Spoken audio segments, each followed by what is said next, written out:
god គ្នា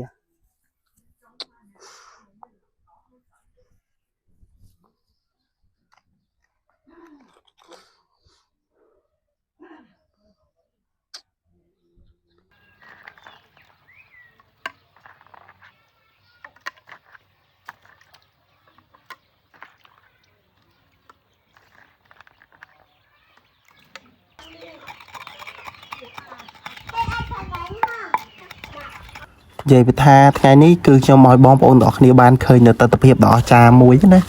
គឺបានផុសនៅលើមេឃអញ្ចឹងនិយាយទៅចាស់តែងតែហៅថាថ្ងៃបាំងឆាត់ហ្នឹងហើយបងប្អូនទាំងអស់គ្នាបានឃើញហើយគឺទេសភាពស្អាតមែនតើហើយឥឡូវនេះបងប្អូនទាំងអស់គ្នាមកមើលជាមួយនឹងសកម្មភាពរបស់ខ្ញុំដើររកខ្យងបងប្អូនដោយសារទឹកវាអស់ហើយបងប្អូនវារីងហើយណាសល់តែមកត្រឡប់ទេឥឡូវខ្ញុំប្រឹងដើររកវាសិនបងប្អូន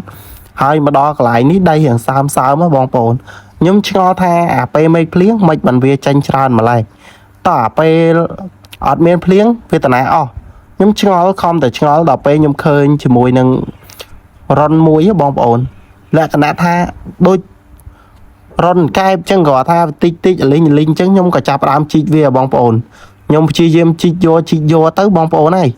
ខ្ញុំអត់ដឹងថានៅក្នុងនឹងមានអីទេតែខ្ញុំប្រឹងជីកព្រោះខ្ញុំដឹងថាអាចនឹងមានខ្យងឬក៏ក្តាមអីចឹងដែរហើយនៅក្បែរទឹកសើមដែរដីសើមអញ្ចឹងអាចនឹងមានខ្យងឬក៏ក្តាមអីចឹងទៅវានៅបងប្អូនឥឡូវខ្ញុំជីកមើលហើយបើថាជីកទៅបុកព្រឹសត្រូវប្រយបងប្អូនហើយបុកត្រូវប្រយនេះខ្យងបងប្អូនហើយនៅឡើង2 3និយាយទៅគេនៅក្នុងរុនបងប្អូនហើយគេធ្វើរុនរបស់គេគេនៅក្នុងហ្នឹងហ្មងនេះនៅ2ប្រហែលជាប្តីប្រពន្ធគេតាមមើលអាមួយនេះធំមកបងប្អូនវាធំវានៅក្នុងអាប្រហោងដីរុនហ្នឹងឯងវាកាយមិនដឹងថាវាខួងធ្វើម៉េចបានខ្លាយទៅជារុនទេបងប្អូនហើយនេះមួយទៀតណែខ្ញុំឃើញរុនអញ្ចឹងបងប្អូនហើយខ្ញុំក៏ទៅជីកទៀតបងប្អូនទាំងអស់គ្នាចាំមើលថានៅក្នុងរុនហ្នឹងមានអីគេទៀតបងប្អូនព្រោះអីដឹងថាមានខ្យងឬក៏ក្តាមទេបងប្អូនជីកមើលសិនទៅហើយជីកទៅបងប្អូនហើយមិនតិចទេសតតែខ្យងហ្នឹងហើយអញ្ចឹងមកខ្ញុំឆ្ងល់ថាអាពេលមានទឹកវាច្រាក់មកពីណាច្រើនម្លេះដល់ពេលកោកអញ្ចឹងវាតាណាអស់តាមពិតវាចូលរុនអញ្ចឹងទេបងប្អូនឥឡូវនេះខ្វះមកបងប្អូនហើយ2ហើយ3ចាំមើលមករុងវានេះមែនវាធ្វើរុងណាអានេះមួយទៀត4មកមួយទៀត5 6 7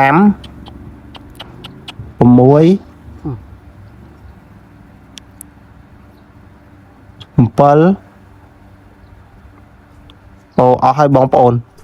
ហ្នឹងហើយឥឡូវខ្ញុំជីកមើលទៀតសិនបងប្អូនគីឡូមានទៀតមើលរុងវាធ្វើរុងដូចរុងកែបអញ្ចឹងអូសង្ស័យតាខ្យងនេះវាប្លន់រុងកែបឯងបងប្អូនហើយឡើងរលីងហ្មងអូនេះមួយទៀតបាទនេះមួយទៀតបងប្អូន8 9បានច្រើនមែនតើបងប្អូនបានរហូតដល់9ណាក្នុងមួយរុងហ្នឹងហើយឥឡូវនេះរុងហ្នឹងគឺស្អាតមែនតើបងប្អូនឡើងអាលីងក៏ក្លិតហ្មងឡើងលក្ខណៈថាអាឡងច្រិលហ្មងណាហើយឥឡូវនេះបងប្អូនគឺខ្ញុំទៅយកជាមួយនឹងកធុនរបស់ខ្ញុំដើម្បីយកមកដាក់ខ្យងទៀតហើយបានច្រើនមែនតើតែ2 3រុងហ្នឹងគឺដឹងតែគ្រប់ទឹកហើយឥឡូវខ្ញុំដើររមើលទៀតសិនអាក្បែរទឹកសើមអាវាភ្លៀងហើយវាកោកស្ងួតទៅវិញណាអញ្ចឹងយើងរកក្បែរហ្នឹងមកដឹងតែបានហើយហើយឥឡូវនេះគឺខ្ញុំទៅរកមកកន្លែងទៀតបងប្អូនហើយខ្ញុំក៏បានឃើញមកកន្លែងទៀតបងប្អូនឃើញហួយវាអត់នេះបងប្អូនកន្លែងនេះមុខហ្នឹងឃើញទេកន្លែងហ្នឹងឃើញអត់ឃើញហួយវាអត់រុងវាអញ្ចឹងបងប្អូនហើយឥឡូវយើងធ្វើការជីកវាមកចាញ់ខ្ញុំជីកវាបងប្អូនចាំមើលខ្ញុំទៅជីកយកវាមើលគេឥឡូវកាយដីតិចមកណែបងប្អូននៅលើកោកហើយណែឃើញបាត់ហើយនេះបងប្អូននេះមិនវាឃើញទេខ្យងទៀតហើយបងប្អូនហើយមួយចាំមើលម៉ានអានេះ2 3 4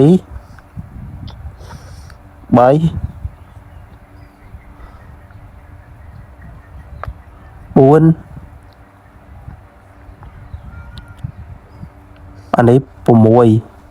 ប្អូនឥឡូវយើងកាយមក កាច់ដីចោលអស់មើល7ខ្យងទៀតបងប្អូនមករូងវានេះ7ខ្យងបងប្អូនហើយគ្រប់ទឹកហើយតែ3រូងហ្នឹងគ្រប់ទឹកបាត់ហើយបងប្អូនមិនចាំបាច់ទៅរយណាច្រើនទៀតទេឥឡូវនេះគឺខ្ញុំដើរត្រឡប់ទៅផ្ទះខ្ញុំវិញហើយបងប្អូន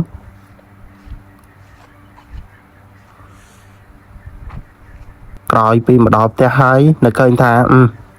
ទៅមើលដលងសិនដោយសារឃើញវាប្រហែលថ្ងៃដែរហើយតែអត់មានគោលបំណងទៅធ្វើអីវាហើយឥឡូវនេះនៅឃើញថាតនេអញ្ចឹងមកជីកដលងតិចមើលហើយខ្ញុំជីកខ្ញុំអត់ប្រើជិបជីកអីទេបងប្អូនខ្ញុំប្រើតែក្បាច់របស់ខ្ញុំហ្នឹងក៏ជីកបានដែរនេះបងប្អូននៅក្រោមនេះដល់ច្រើនហ្មងអាកន្លែងដបូគ្រាហ្នឹងដល់នៅនឹងច្រើនហ្មងហើយនេះដើមវាបងប្អូនអញ្ចឹងណោះឥឡូវខ្ញុំនឹងចាប់ដើមជីកបងប្អូនធ្វើសកម្មភាពយើងបើករបងម៉ែចោលឲ្យអស់ទៅ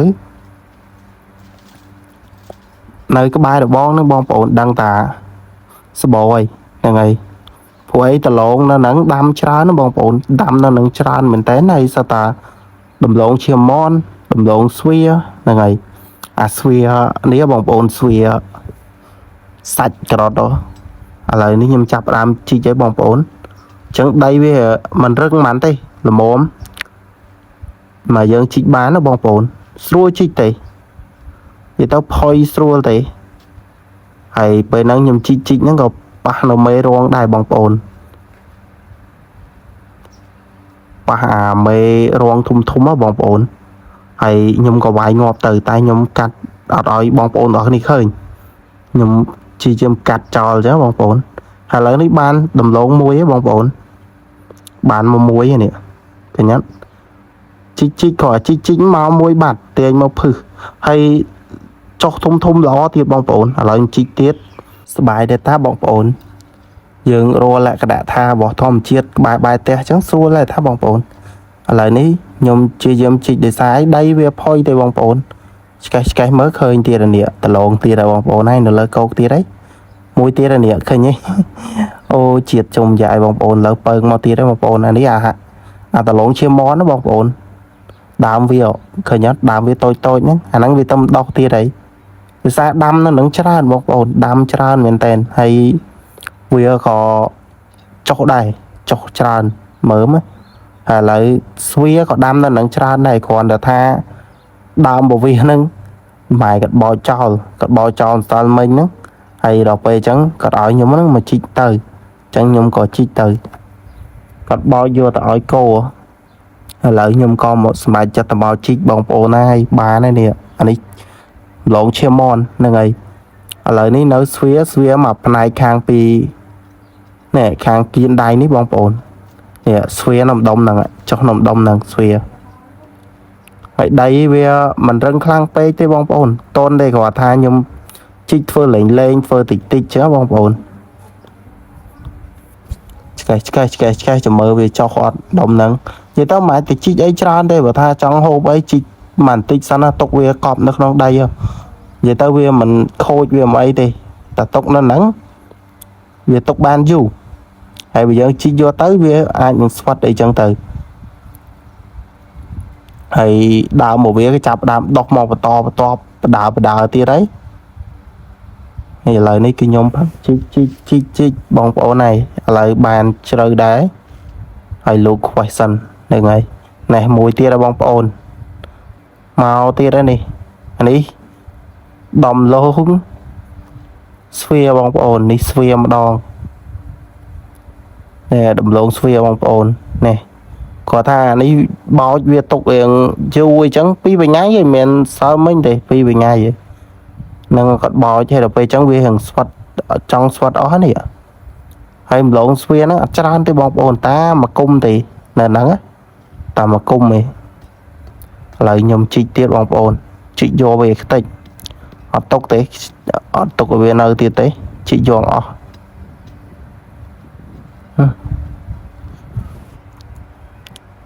សាំដីហ្នឹងធ្លាក់មកហើយបងប្អូនទាំងអស់គ្នាចង់ឃើញតែខ្ញុំយកខ្យងយកធ្វើអីបងប្អូនទាំងអស់គ្នាកុំភ្លេចមើលដល់ចប់ទៅឃើញបងប្អូនយើងនៅបន្តវីដេអូយើងច្រើនទៀតហើយឥឡូវនេះគឺខ្ញុំកំពុងតែជីកដំឡូងសិនបងប្អូនឥឡូវជីកមើលអស់សិននឹងឲ្យជីកយកអស់ មួយអីបន្ទៀតគ្រប់ទឹកហើយបងប្អូននេះយកតាហ្នឹងមួយទៀតបានហើយតោះរួចច្រើនទេមកកំភ្លុះបាត់ហើយនេះអានេះសាច់វាពណ៌ស្វាយបងប្អូនឆ្ងាញ់ណាស់អាហ្នឹងជាតិហ្មងឥឡូវនេះខ្ញុំបោះមកហើយបងប្អូនបានឡើងមកកណោដែរមានតិចណាច្រើនដែរហ្នឹងអូ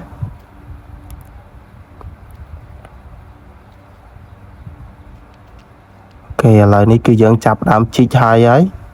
ខ្ញុំក៏ចាប់ដើមជីកមើលទៀតមានអត់ហ្នឹងហើយវាអត់មែនខ្ជិលជីកតបងប្អូនឆ្កេះតែប៉ុណ្ណឹងលើ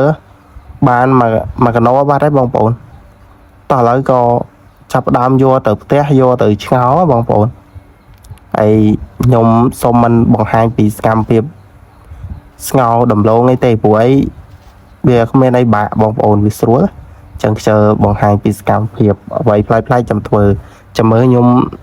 អូននឹកថាធ្វើចង់គួរធ្វើម្ហូបបែបម៉េចបងប្អូនចាំមើលខ្ញុំដឹងថាខ្ញុំគួរធ្វើបែបម៉េចទេប៉ុន្តែខ្ញុំក៏នឹកឃើញគំនិតមួយដែរ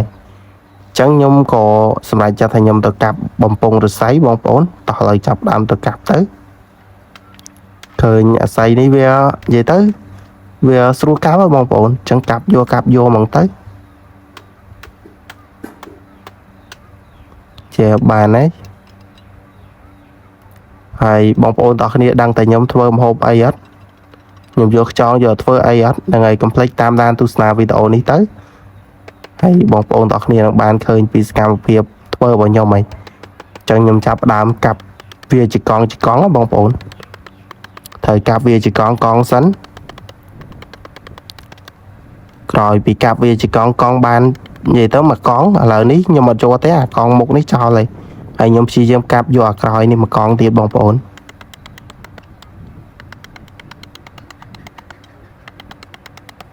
អូខេបងប្អូនឥឡូវកាប់យកវាតែម្ដងទៅអញ្ចឹងខ្ញុំបានមួយកង់ទៀតហើយឥឡូវកាប់យកពីរកង់ហ្នឹងហើយខ្ញុំយកអំពងនោះធ្វើអំពង2បងប្អូន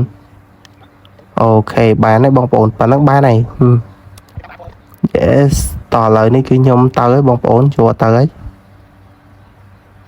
ហើយក្រោយពេលដែលយើងកាប់កំពង់អស័យហើយបងប្អូនគឺខ្ញុំសុំដាក់ដលងយើងឆ្កោហើយសិនបងប្អូននិយាយវាថាឆ្ងាញ់ណាស់បងប្អូនអើយហើយឡើងសាច់វាវិញឡើងតំណងហ្មងហ្នឹងហើយពណ៌សាច់ការ៉ុតហើយនឹងពណ៌ស្វាយបងប្អូនគឺតំណងមែនតើហើយបងប្អូនទាំងគ្នា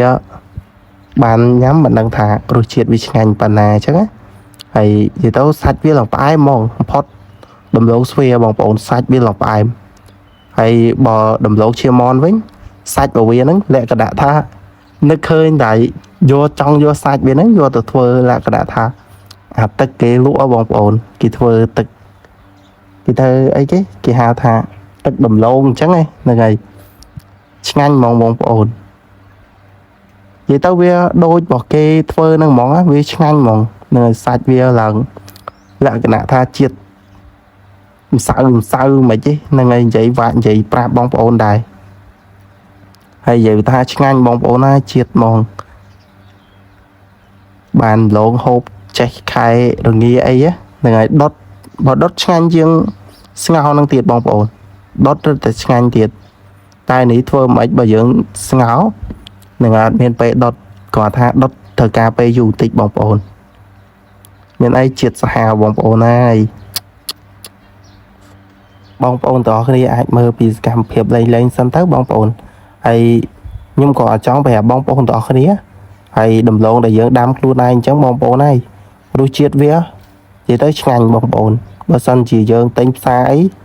យកមកហូបគឺមិនសូវឆ្ងាញ់ទេម៉ានេះបងប្អូនឥឡូវនេះដាក់ទៀតហើយបងប្អូនហើយអាស្វាហ្នឹងគឺឆ្ងាញ់ជាងគេជាងឯងហ្មងនិយាយទៅឆ្ងាញ់ជាងគេហ្មងសាច់វាឡើងផ្អែមបងប្អូនហើយមានពេលណាឥឡូវយើងបន្តទៅធ្វើម្ហូបយើងទៀតនៅម្ហូបខ្យងទៀតបងប្អូនព្រោះអីគិតឃើញហើយគាត់ថាកំពុងតែចាប់ដើមសកម្មភាពដើម្បីធ្វើហើយ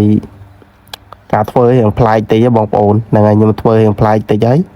ព្រោះអីហ្នឹងគឺជាបច្ចេកទេសរបស់យើងហើយមកលើកនេះគឺចង់ហ្នឹងហើយខ្ញុំចង់យកខ្យងហ្នឹងយកមកអបជាមួយនឹងបំពង់ឫស្សីបងប្អូនហើយចាំយើងធ្វើទឹកត្រីកោះកុងដើម្បីហូបជាមួយនឹងវា ហើយឥឡូវមុននឹងធ្វើគឺសុំលាងជាមួយនឹងខ្យងឲ្យស្អាតសិនបងប្អូនលាងធ្វើយ៉ាងណាឲ្យស្អាតហ្នឹងហើយបន្ទាប់មកយកស្លឹកគ្រៃជាមួយនឹងម្រះព្រៅបងប្អូនម្រះព្រៅក្បែរខ្លួនខ្ញុំនឹងឯងក្បែរកំប៉ុង2ហ្នឹងម្រះព្រៅហើយសិតតែម្រះព្រៅហើយឥឡូវនេះខ្ញុំលាងបំពង់ឫស្សីយើស្អាតសិនទាំងក្រៅទាំងក្នុងអីហ្នឹងនិយាយទៅក្រៅវាមិនសំខាន់ទេសំខាន់ក្នុងបងប្អូនក្លុកវាពីទឹកទៅហើយបងប្អូនទាំងអស់គ្នាចាប់ដើមនិយាយទៅដំបូងខ្ញុំចង់ញ៉ាត់ជាមួយគល់ស្លឹកគ្រៃក្រោយប៉ុន្តែវិស័យខុសបច្ចេកទេសបងប្អូនបើសិនជាយើងញ៉ាត់អាគល់ស្លឹកគ្រៃនឹងទៅមុនយើងដាក់ខ្យងទៅហើយតោះដាក់គល់ស្លឹកគ្រៃទៅម្ដងទៀតដាក់ស្លឹកគល់ស្លឹកគ្រៃនឹងទៅម្ដងទៀតអញ្ចឹងអត់កើតទេខ្ញុំត្រូវដកវាយកមកវិញសិនព្រោះអីបើយើងញ៉ាត់ខ្យងទៅក៏បាក់ចូលដែរបងប្អូនហើយបើថាឆ្ងាញ់អីហ្នឹងបងប្អូនហើយតើតែបងប្អូនទាំងអស់គ្នាបានសាកបណ្ដឹងហើយចាំមើលតែឆ្អិនទៅនឹងហើយបងប្អូនទាំងអស់គ្នាដឹងហើយថាវាមានរសជាតិបែបណាអញ្ចឹងចាំខ្ញុំប្រាប់ហើយឥឡូវនេះគឺយើងដាក់ខ្យងចូលសិនបងប្អូនដាក់បានតែតូចល្មមទេព្រោះអីបំពង់ឫស្សីយើងតូចដែរមិនធំបានទេដាក់បានតែមុំទេឥឡូវខ្ញុំដាក់ចូលទៅបងប្អូនតំណងដែរតាបងប្អូនទាំងអស់គ្នាមានទៅអនអីហើយបន្តទៀតខ្ញុំមូជាមួយនឹងគល់ស្លឹកគ្រៃយើងញីវាតិចទៅមានលក្ខណៈថាវាចូលជាតិហើយនៅពេលដែលវាក្តៅបងប្អូនគឺវានឹងស្រូបយកនៅអាចំហាយគល់ស្លឹកគ្រៃហ្នឹងហើយនឹងម្រះព្រៅចូលទៅក្នុងអានេះវាហ្នឹងហើយសបកវាហ្នឹងហើយបងប្អូនឥឡូវនេះខ្ញុំដាក់មួយដួលបាត់ហើយតោះឥឡូវនេះបន្តមកទៀតបងប្អូនគឺខ្ញុំលាងបំពង់ទៀតអញ្ចឹងដាក់ពីបំពង់ហ្នឹងទៅបានហើយហើយដើររត់តែមួយផ្លែតមិញហ្នឹងបងប្អូនខ្យងបានឡើងចូលចិត្ត2គីឡូហ្នឹងហើយបាន1គីឡូ2ខាំបានច្រើនដែរតាមផ្លែតមិញហ្នឹងហើយឥឡូវនេះខ្ញុំក៏ដាក់ខ្យងហ្នឹងចូលទៅក្នុងបំពង់ស្អីទៀតបងប្អូនរត់តែណាតូចហ្មងបានហើយសាច់វាផ្អែមផងតូចធំពេកអត់កើតទេបងប្អូនសាច់វារឹងស្វិតវិញតាល្មមហ្នឹងសាច់វាផ្អែមពេញផ្អែមហ្មងឥឡូវនេះខ្ញុំដាក់គល់ស្លឹកគ្រៃចូលទៀតបងប្អូនយើងញ៉ាត់វាមកព្យាយាមញ៉ាត់វាចូលទៅហើយដាក់ម្រះព្រៅពីខាងលើគល់ស្លឹកគ្រៃមកនៅពេលដែលយើងដុតគឺដឹងតែជាតិហើយបងប្អូនដឹងតែរសជាតិកប់ស្រីហើយបងប្អូនហើយឥឡូវនេះខ្ញុំដាក់បាន2ហើយបងប្អូនណែ2ហើយតោះឥឡូវយើងទៅបន្តដំណើរយើងទៅចាប់ដើមកាច់ជាមួយនឹងអុសដាក់តម្រៀបគ្នាដើម្បីដុតវាបងប្អូនពួកអីអាហ្នឹងគេហៅថាខ្យងដុតបំពង់ឫស្សីអូញាក់សាច់ឯងបងប្អូនខ្យងដុតបំពង់ឫស្សីជាតិប៉ុណ្ណាបងប្អូនហើយដឹងតែអេមទៀតហើយឥឡូវនេះបន្តមកទៀតគឺខ្ញុំកាច់ឈើកាច់អុសអីផ្សេងហ្នឹងដាក់កូរវាបានច្រើនសិនបងប្អូនយើងព្យាយាមរស់អុសរស់អីហ្នឹងដាក់វាកូរឲ្យបានច្រើនទៅដល់ពេលយើងដុតគឺវាស្រួលបងប្អូនវាឆាប់ឆ្អិនផងហ្នឹងហើយឥឡូវខ្ញុំព្យាយាមកាច់ដាក់កូរម្ដុំសិនអូខេឥឡូវយើងបន្តកាច់ដាក់វាច្រើនទៅបងប្អូនហើយនិយាយទៅស្រួលទៀតបងប្អូនអត់បាក់សោះនិយាយថាអុសក្បែរដៃហ្នឹងឯងសោះតែអុសងាប់អញ្ចឹងកាច់ដាក់ដុតមួយផ្លែតឆ្អិនឡើយហើយអត់យូរទេឥឡូវខ្ញុំកាច់វាអស់សិនបងប្អូននិយាយទៅត្រូវការអស់ច្រើនដែរបងប្អូនដោយសារយើងអប់វានៅក្នុងកំពង់សីហ្នឹងហើយអញ្ចឹងឲ្យវាបើសិនជាមានអាកដាលក្ខណៈថាអត់ឆេះភ្លើងបងប្អូនញាត់ទៅលើឲ្យកុំឲ្យវាចេញអាក្លិនពងសៃហ្នឹងពេលដែលពងសៃដុតឆេះទៅរត់តាកោបទៀតពួកអីអាស័យខ្ចីបងប្អូនយើងកាប់រត់តាអាស័យខ្ចីទៅកុំរត់អាស័យចាស់ពេលដែលយើងអប់ទៅគឺអត់ឆ្ងាញ់ទេបងប្អូនអញ្ចឹងយើងដាក់តាអាស័យណាខ្ចីទៅឥឡូវនេះបងប្អូនទាំងអស់គ្នាគឺខ្ញុំចាប់ផ្ដើមដុត là ngày đợt về mà đón đã đợt mà đón mới cho cái đã phơn máu hay nhóm xong mình sâu bằng hai tự tôn mùi nâng phơn nâng bay tế bóng bốn chia sài bốn lời ní cứ rồi về để nhóm chạp đám đợt với hái nhóm có một bọc thực trai có con bóng bốn thực trai có con của nhóm miền crôi miền tâm miền tây hay chớ bóng bốn lấy những bọc tâm tây hay mọt môn sân là ngày bọc về mọt chỉ môn sân á hai chấm nhớ đặt kêu tam còi của mọi việc tiệt kêu tiệt ấy nhảy nhảy pin năng người chân tới hay tha tập bao ní virus bong ồn bao ní bao tăng pi cho nó chất sấp bao dù ơi đằng tăng pin cao thì hay tha tập bao năng muối đồn rẻ nắng trôi chất bạt sầm rẻ bong ồn hay tha tập bao là toàn đồ thì với tan món đi phơ mò tan bong ồn miền mò dương cung rồi cái chạy tới mò tan vô tầm đòn quả tha cái khuôn cái cặp ấy chân từ rồi lỡ bọc ơi bóng bố ơi sao tầm tê mong là triệt trong dài rồi rồi về bọc tê bọc ấy bay rồi chân tới dương chập đám đã kêu bóng bố ôi giấy sợ tự mọt bóng bố này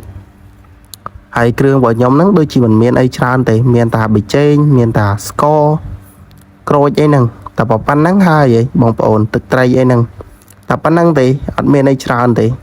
hay bà tha ngắn sai từ lỡ cạp xóm kêu đài bóng ổn bà sân chỉ đã kêu oi em page có ọt ngành bà đã kêu prai page có ọt ngành bà sân chỉ đã vậy ta hiện em có ọt ngành đài tôi đã mà là mồm lấy mấy mà là mồm miền triệt chu miền triệt em prai hal là ngày buồn một nắng cứ đăng tà trả lời bóng ổn tại còn là tha lời nắng nhông bông dậy nắng có lẹp thực mò tại bóng ổn này hay crôi ní bóng ổn crop chụp vài crop vì tranh máu đạp máu mà play nhóm đã crôi mà play bóng ổn hay bà to mà tiết cứ nhóm chạ thực trai trồn nè bóng ổn đạp máu hay thực trai nhóm chạ mà là món mình tràn với bóng ổn tập vào pan năng máu chia đấy cái tí ấy nhóm cho chặt lại cái nào bạc chia bóng ổn ở cho chặt riêu thì riêu tôi chỉ ọt nhanh bình là pan năng máu triệt màu bóng ổn này hai và to mà tiết nhóm có vô bóng bóng rồi xây ọp tròn vào nhóm nắng này vô mà chạm bóng ổn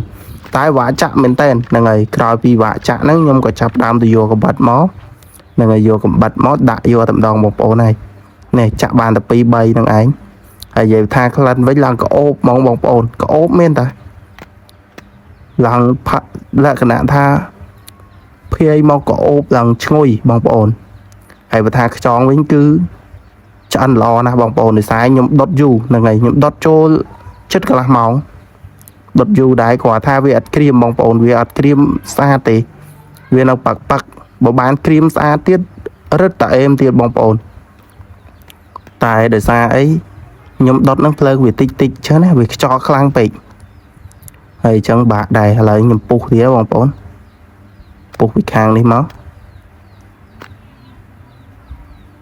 lời dựng hai máu nè ô bóng ổn này ô hôi tụi nó trống giá nè ôi nè cái này tụi nó mày lần xôi nhạc này là tự thầy có con mói bóng ổn mình chơi chặt hơi snap là ngày buổi đã ấy nè mùi sân bóng ổn này lẹp thực mọt mà ngái vậy nè ô chia ra bóng ổn sạch biết lòng phải em khóc bê đầy dương ngào bóng ổn đã tức thòm đá ọt nhanh gì tai bây giờ ọp chẳng cứ đang đã sạch ai mong bóng ổn này nhẹ sạch mong bóng ổn đó đi xa lụa bật đơn là ngày ôi cái đào tích bóng ổn thì sao lớp một phim á nè am pung xây nó cái đau đây còn là ăn phim đã phim bóng ổn này rồi triệt với triệt chung dạ ơi